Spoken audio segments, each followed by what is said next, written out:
可憐可愛做工伴，你我做事念相活，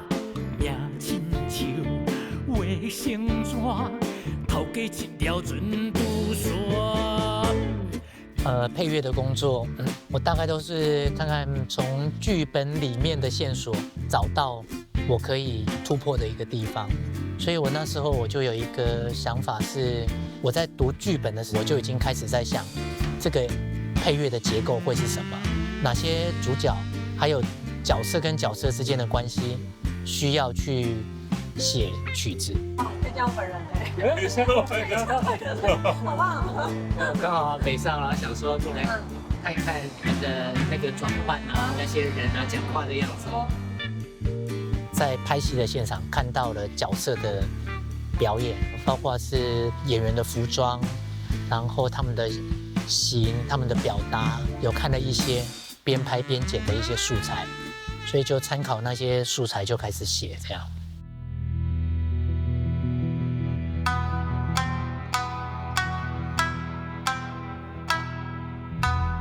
我覺得托吉拉是在這個戲劇裡面，他扮演了一個好像是一個無聲的一個關鍵角色。只要那個配樂出來的連接的這些角色之間的這個故事的一個串聯，他一直在帶領着這個故事往前一直推進。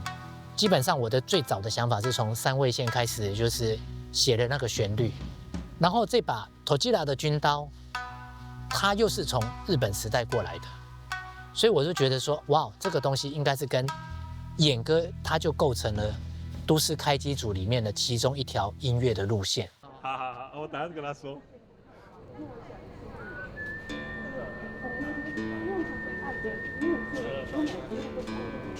因為都市開機組的劇本是從我在2004年發行的罹難專輯去發展出來的10集劇本，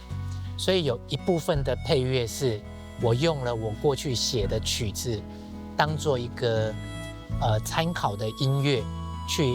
發展了新的配樂，好像臨岸啊、投入、勾追，讓它有一個象徵跟罹難專輯的某一些部分做連結。那我覺得這個是我過去從來沒有想象過的一件事情，又拍到了應該是跟一個城市有那麼大的一個連結。過去我一些關於農業農村的這樣的題材其實是很接近的，精神面上是很接近的，所以我非常開心啊。